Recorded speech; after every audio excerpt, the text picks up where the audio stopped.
What's going on, guys? Here's a video that's going to be the first in the series about budget cards that are under $1. This time we're talking about red. First up, we got a couple of card draw spells with Magus of the Wheel, Faithless Looting, and Outpost Siege. Magus of the Wheel is like a budget version of Wheel of Fortune, which Wheel of Fortune is a great card. The only problem is that this one costs just a little bit more in terms of its mana cost, and because it's a creature it'll have summoning sickness, so you'll have to wait a turn to use it. But other than that, I'd much rather spend 74 cents on a card as opposed to over $300 on a card.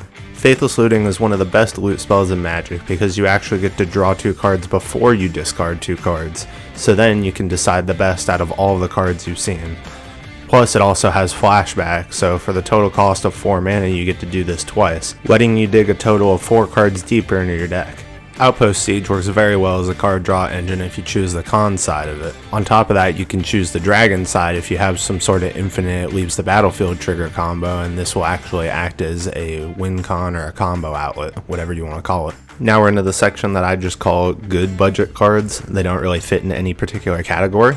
Dualcaster Mage has countless situations where it can be very useful, and for its price cost, I'd consider it worth putting into any budget deck that has red. There's a lot of infinite combos that can happen with it, but aside from that, there's a lot of really good interactions that you can use it for, like protecting your board by copying someone else's protection spell, or copying someone else's board wipe that's intended to be one-sided so that way it hits them too, or just getting a free removal spell by copying someone else's removal spell. Turian Mauler is another amazing card because it happens whenever an opponent casts a spell, and any spell that you see whenever an opponent casts a spell on, you know it's going to be triggering a lot because on most people's turns they're going to be casting at least one. So on one trip around the table, you're going to at least get 3 triggers. So this thing's going to get way out of hand way fast.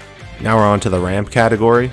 These spells are more like temporary ramp. The Seething Song is a ritual that gives you 5 mana for 3, so you go up 2 mana, but it only lasts for the turn. Cards like these can be very helpful because they'll allow you to potentially cast your commander a turn or 2 early, and just give you access that you otherwise wouldn't have to mana like that on that specific turn. It can help very quickly accelerate you into getting a good lead on your opponents. The story is the same for a Simian Spirit Guide. It really should not be underestimated just how much of a big deal it is to be able to get your commander out an extra turn early, or maybe even 2. Now we're on to the removal section. Chain Reaction is a pretty solid board wipe in mono red because it could very easily wipe a whole board. All there has to be is, just a couple of creatures. Any amount of creatures that is worth wiping off the board, this is going to do enough damage to likely kill all of them. Chaos Warp is great because it can hit any permanent.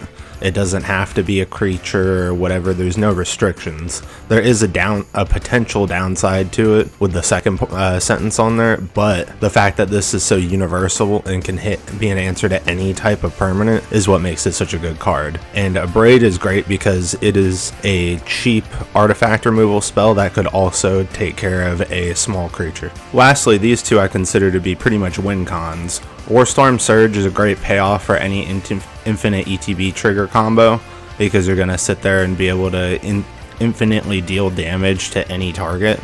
And also with Comet Storm, this can also be a win con if you either have infinite mana or if you just have enough mana to finish off your opponents by using it. And that's it for part 1 of this budget spells series. Many of these spells actually ended up costing under 50 cents too, so the total cost of all 10 of these together is about $5, surprisingly enough. So don't be afraid to go pick these up. Thanks for watching my video, guys. Don't forget to like, comment, and subscribe. Peace out.